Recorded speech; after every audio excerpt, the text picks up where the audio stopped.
Magandang araw mga kaibigan. Ito po, good news ang ating pag-usapan.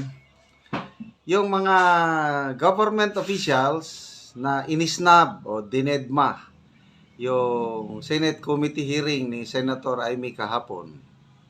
Kala nila ligtas na sila. Ba't hindi? Ang Senado may paninindigan. Nagpakita ng independence dahil co-equal branch of government. Pumirma na po si Senate President Escudero ng mga subpuena para ma-compel o mapilitan ng mga government officials na mag-attend. Siguro ang tatanungin nyo, kumusta si General Torre? Kasama na ba siya? Kasi pinag-iinitan ng mga senador si General Torre, lalo na si Senator Cayetano, Alan Peter Cayetano and Senator Bato, pinag-iinitan nila. Tanong ni Senator Cayetano, kung pagdating sa panahon na masupwena at maisyuhan ng cite in contempt itong si Torre, sinong utusan natin mag-aresto sa kanya? Siya rin ba? Okay, ito. Masamang balita, hindi pa kasama si General Torre. Kailan? Darating tayo dyan. Maingat si Senate President Escudero sa pagpirma. Dalawa lang ang kanyang pinirmahan ng subpuena. Okay, basahin natin ang news. News ng Business World. I may subpuena request. Okay, marami siyang ipinadalang subpuena for signature ng Senate President. Kailang dalawa pa lang ang pinirmahan. It does not mean na disapprove na yung iba. Pinag-aaralan pa yung balancing act. Kaya, believe din ako dito kay Senate President Escudero. Hindi siya padalos-dalos, which is correct. So, sino yung dalawa na napirma na ng subpuena? Mapipilitan silang mag-attend itong dalawa. Kasi kung hindi, ma-cite in contempt sila. Okay, basahin natin. Senate President Escudero has signed subpoenas to summon officials to the Senate committee hearing on the arrest of former President Rodrigo Duterte. Ito ang salita ng Senate President. I have signed subpoenas to summon two officials. We sent them to the Senate Legal Counsel to study the implication of invoking executive privilege. He added that he sought the aid of Senate lawyers on the signed subpoenas to avoid a constitutional crisis.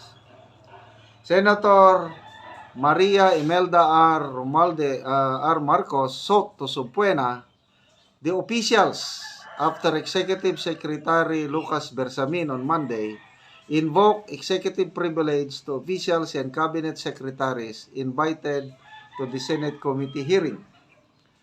Mr. Bersamin said the agenda has been extensively discussed by the committee on March 20 hearing.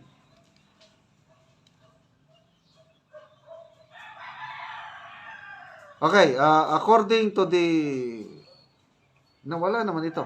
Basta, ang nabasa ko, yung Prosecutor General ng Pilipinas, I think Padulyon, yon ang isang napirmahan na subpuena. At saka si Lieutenant General, Air Force Commanding General Cordora. Ito pa lang ang napirmahan na subpuena. Ang iba, wag po tayong mag-apura. Darating tayo dyan. Sandali tinitignan ko. Basta, nabasa ko sa sige, tignan ko tong iba. Para yung Air Force Commanding General, maipaliwanag niya, bakit? Anong nangyari doon? Bakit siya dinala doon?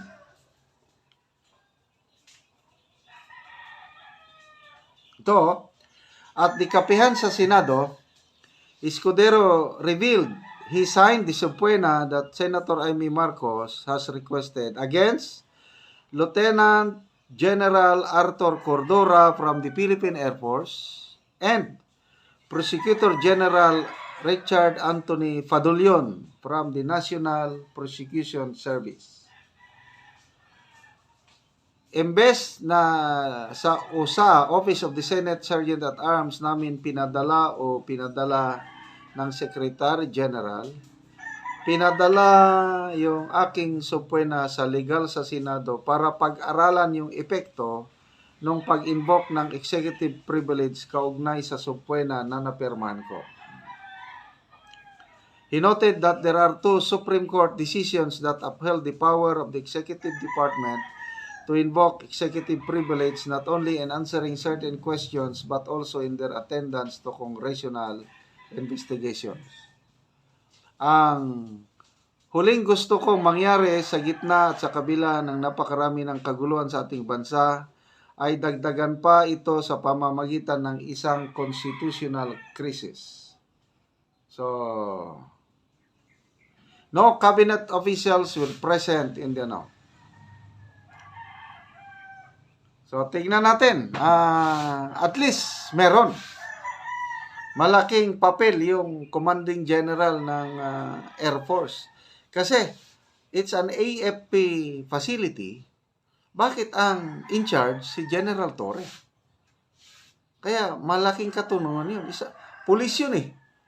Parang nabaliwala ang AFP doon sa pangyayari na yun. Ano yung mga protocol sa ganyan, yung pagdating ng mga plano, tapos yung Prosecutor General, ano ba ang patakaran, ano ba ang palisiya.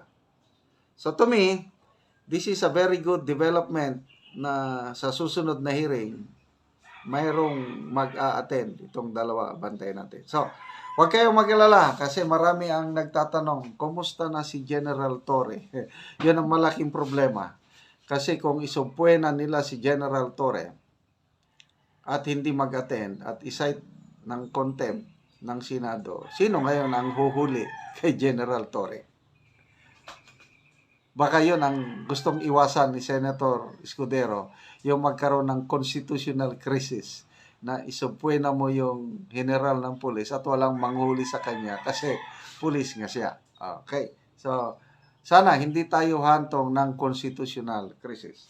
Salamat mga kaibigan sa inyong pagsubaybay sa ating channel at napakalaking tulong nyo sa Tribong Talandig ng Bukidnon dahil ang ating sweldo sa channel na ito is inilalaan pagtulong sa tribo. Namimigay tayo ng libreng yero at pako sa tribo para ma-repair ang sira-sira nilang bahay.